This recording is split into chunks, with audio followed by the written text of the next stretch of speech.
अगर आप share market में इन्वेस्ट कर रहे हो या कंपनी का एम्प्लॉय हो, ये वीडियो आपके लिए बहुत ज़रूरी है, इसलिए ये वीडियो अंत तक देख लीजिए। अक्सर लोग कंपनी बंद होने के बाद, ताला लगाने के बाद, हम कंपनी डूब गया इसके बाद जानकारी होते हैं, लेकिन कंपनी डूबने से पहले कई रेड फ्लैग्स कई महीने पहले दिखाता है। इस रेड फ्लैग के बारे में हम 11 रेड फ्लैग के बारे में हम डिस्कस करेंगे। ऐसे रेड फ्लैग को इग्नोर करना आपके लिए सबसे बड़ा गलती हो सकता है, जैसे पुराना Yes Bank, Jet Airways, Vodafone Idea, Jaiprakash Association, DHFL, India Bull Housing Finance, Reliance, Anil Ambani वाला रिलायंस ग्रुप। ऐसे सभी कंपनी जो लार्ज कैप था, एक समय पर बहुत बड़ा लार्ज कैप था और इन्वेस्टर को रिटर्न दिया था, लेकिन बाद में ये सब कंपनी डूब गया, बर्बाद हो गया। डूबा तो कोई, कुछ कंपनी डूब गया, कुछ कंपनी बर्बाद हो गया और मैक्सिमम इन्वेस्टर का पैसा डुबाया है। ऐसे कंपनी से बचने के लिए हम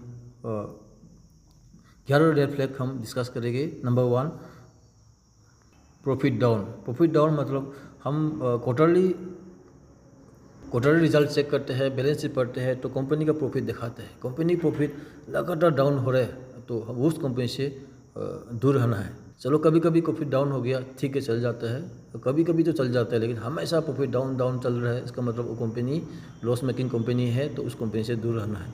नंबर 2, लोन अप। वो जो कंपनी हमेशा लोन बढ़ते जा रहा है, लोन धीरे धीरे हर साल, हर महीना, हर क्वार्टरली लोन बढ़ते जा रहा है, वो कंपनी लगातार लोन भरना, ये कंपनी खतरा का साइन है।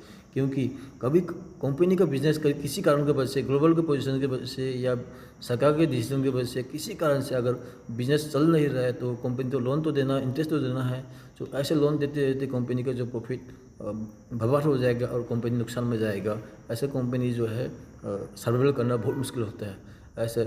ऐसा कंपनी से दूर रहना है। Number 3, combination of number 1 and number 2 means क्या है, प्रॉफिट भी डाउन और लोन भी अप। प्रॉफिट लगातार डाउन हो रहा है, लोन लगातार अप हो रहा है, दोनों प्रॉफिट डाउन और लोन अप दोनों एक साथ चल रहा है, वो कंपनी बहुत खतरा है, इस कंपनी से भी दूर रहना है। कहने का मतलब हमारे लाइफ में भी क्या होता है, कई बंदे के पास हो सकता है कार लोन भी ले रहे हो, कार लोन ले रहे हो, होम लोन ले रहे हो या पर्सनल लोन ले रहे हो, कई लोन चल रहा है, लेकिन अचानक किसी कारण वजह से आपका नौकरी चला गया, नौकरी खत्म, नौकरी बंद हो गया, तो आप लोन को कैसे चुकाएगा। ऐसी कंपनी का भी बिजनेस अगर किसी कारण से बिजनेस में डाउन आ गया तो लोन तो देना है, इंटरेस्ट तो देना है, तो वो खतरा है, ऐसा कंपनी से दूर रहना है। Number 4, promoter holding. Promoter holding मतलब किसी भी कंपनी का जो प्रोमोटर होता है, कंपनी का मालिक जो होता है, वो उस कंपनी के बारे में सबसे ज़्यादा जानकारी होता है। प्रोमोटर हमेशा उसका होल्डिंग कम हो रहा है, उसका शेयर बेच रहा है, उसका मार्केट वैल्यू कम हो रहा है, तो वो खतरा होता है। लेकिन प्रोमोटर अगर माल बेच रहा है तो FIDI, foreign institutional investor, DI, domestic institutional investor, FIDI अगर खरीद रहा है तो कोई दिक्कत नहीं है। लेकिन FIDI नहीं खरीदते, सिर्फ पब्लिक ही खरीद रहा है, पब्लिक को चिपका रहा है, मतलब प्रोमोटर भी, FII भी, DII भी, तीनों मिलकर हमने ये पब्लिक को बेच रहे हैं। वो कंपनी शेयर होल्डर वो कंपनी पब्लिक को ज़्यादा बेच रहे हैं, पब्लिक का संख्या बढ़ रहा है, वो कंपनी खतरा है। Number 4, salary delay. अगर कंपनी 1 तारीख की वजह से जगह पर 15 तारीख को या 20 तारीख को सैलरी दे रहा है या इंस्टॉलमेंट में सैलरी दे रहा है, वो कंपनी एम्प्लॉय को टाइम पर सैलरी नहीं दे रहा है, वो कंपनी खतरा है। याद रखिए, अच्छा कंपनी, मजबूत कंपनी हमेशा उस कंपनी का एम्प्लॉय को पेमेंट पहले देगा, टाइम पर देगा, लेकिन डूबने वाला कंपनी एम्प्लॉय को पेमेंट टाइम पर नहीं देता। Number 6, resignation, resign. कंपनी के बराबर आदमी, MD, CEO, director, senior officer, सब क्या है, वो रिजाइन कर रहे हैं। रिजिग्नेशन मतलब एक कंपनी को चलाने जो वाला आदमी जो है वो रिजाइन कर रहा है, उस कंपनी से निकल रहा है, लेकिन उसके जगह पर मान लो MD हो, CEO या डायरेक्टर हो या सीनियर ऑफिसर हो, कोई भी हो, जो वो कंपनी चलाने वाला जो है वो अपने पद से, अपने पोस्ट से रिज़ाइन कर रहे हैं, लेकिन उसके जगह पर दूसरा उसके व्यक्ति उसके जगह पर कोई आना नहीं चाहता। जो जैसे मान लो MD है या कोई भी हो, CEO है, जो अपने रिज़ाइन कर दिया, लेकिन उस जगह पे दूसरा बंदे आना नहीं चाहता, दूसरा व्यक्ति आने के लिए तैयार नहीं है, ऐसा कंपनी को खतरा है। क्योंकि कंपनी के अच्छा खराब उसके बारे में जो कंपनी चलाने वाला है वो सब जानकारी होता है। अगर जो आने वाला है वो भी जानकारी होता है। अगर दूसरा को बड़ा आदमी नहीं आना चाहता है, इसका मतलब कंपनी डेंजर में है। नंबर 7, मैनेजमेंट के अंदर डिस्प्यूट। कंपनी चलाने वाला जो ड्राइवर है, मान लो कंपनी चलाने वाला जो व्यक्ति है, वो आपस में झगड़ा कर रहा है, मतलब एक दूसरे के साथ तालमेल नहीं, एक दूसरे के साथ एक दूसरे का आर्गूमेंट कर रहा है, डिस्प्यूट चल रहा है, वो कंपनी से भी दूर रहना। मैनेजमेंट अगर तालमेल नहीं है, कंपनी को लीडरशिप ठीक नहीं है, तो कंपनी खतरा है। कंपनी के ऊपर स्ट्राइक्स, वर्कर्स और पब्लिक कंपनी के ऊपर बार बार स्ट्राइक कर रहे हैं, बड़ा स्ट्राइक कर रहे हैं, लेकिन वो स्ट्राइक की वजह से कंपनी का बिजनेस में प्रॉब्लम आ रहा है। और वो जो स्ट्राइक जो है पब्लिक के ऊपर, न्यूज़ चैनल पर ऊपर अगर आ रहा है तो बार बार स्ट्राइक कर रहे हैं, ऐसा कंपनी जो है वो भी खतरा है। नंबर 8, फ्रॉड का आरोप। कंपनी को चलाने वाला बड़ा आदमी के ऊपर, जैसे MD CEO, वो बड़ा कोई भी बड़ा जॉइंट डायरेक्टर, इंडिपेंडेंट डायरेक्टर, इस टाइप का जो बड़ा जो प्रोडक्ट है, बड़ा अपोइंटमेंट है, उसके ऊपर अगर फ्रॉड का आरोप लगाया है, तो मैनेजमेंट के ऊपर फ्रॉड का आरोप लगाया है, तो उस कंपनी शेयर गिरने का ज़्यादा चांस है। ये भी एक रेड फ्लैग है। जैसे पुराना येस बैंक की MD एंड CEO जो राणा कपूर जो है, उसको मार्च 2020 में ED ने अरेस्ट किया। जैसे अरेस्ट किया उसके बाद कंपनी का शेयर बहुत ज़्यादा गिरा। उस समय कंपनी के जो येस बैंक का शेयर जो है 50% से लेकर 80% तक गिरा है। वो शेयर 5.55 मतलब 5 रुपये तक लगभग शेयर आ गया था। ऐसे कंपनी जो मैनेजमेंट के ऊपर सवाल उठता है, ऐसा कंपनी से आपने दूर रहना है।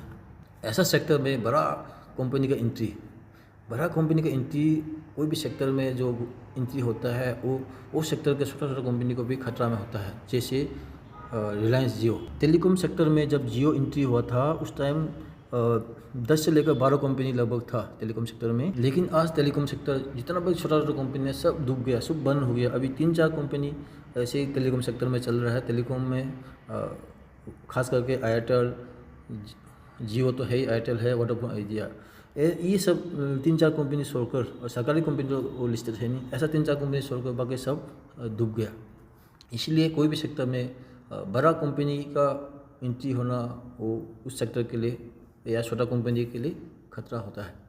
नंबर 10, बैंक लोन नहीं देना। अगर कोई भी कंपनी में बैंक लोन नहीं दे रहा है, वो भी रेड फ्लैग है।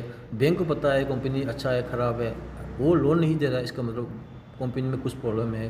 तो अगर कोई भी कंपनी बैंक ने लोन नहीं दिया, तो वो कंपनी खतरा है। लाइसेंस कैंसल, अगर RBI को, बैंक को कंट्रोल करने वाला जो है RBI होता है।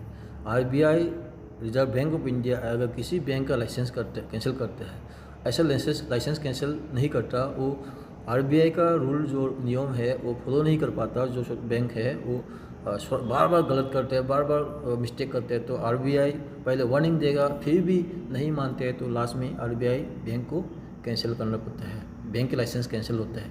अगर बैंक के लाइसेंस RBI ने कैंसिल किया, तो वो भी बहुत बड़ा रेड फ्लैग है, उस बैंक के लिए बहुत डेंजर है, उस शेयर कहीं हद तक गिर सकता है। दोस्तों, सिर्फ नौकरी ही सिर्फ पैसा नहीं है, आपका समय और भविष्य है। अगर आपको इसमें से 2-3 संकेत भी लगता है, रेड फ्लैग भी 2-3 रेड फ्लैग भी मिलता है, उस कंपनी से आपने निकलना चाहिए। इन्वेस्टर हो तो आप उस शेयर से एग्जिट होना चाहिए। अगर आप एम्प्लॉय हो तो आपने उस कंपनी से निकल के दूसरा अच्छा कंपनी का जॉब तलाश करना चाहिए। डिस्क्लेमर, इस वीडियो में बताया कि जो जानकारी है सिर्फ एजुकेशन पर्पस पे है, किसी भी स्पेसिफिक कंपनी, ब्रांड या व्यक्ति के निशा दिखाने के लिए नहीं बनाया गया है। किसी भी शेयर को खरीदने या किसी कंपनी को बारे में फैसला लेने से पहले अपना फाइनेंशियल एडवाइज़र से सलाह लीजिए और अपने खुद रिसर्च कीजिए। मैंने एजुकेशन पर्पज़ के लिए ये चैनल बनाया है, इसमें कोई शेयर बाय और सेल का रिकमेंड नहीं है, सिर्फ एजुकेशन पर्पज़ के लिए। अगर पसंद है तो इस टॉपिक को पसंद है तो लाइक, शेयर और कमेंट और सब्सक्राइब कीजिए। Thank you. अभी तक मेरा वीडियो देख रहा है तो बहुत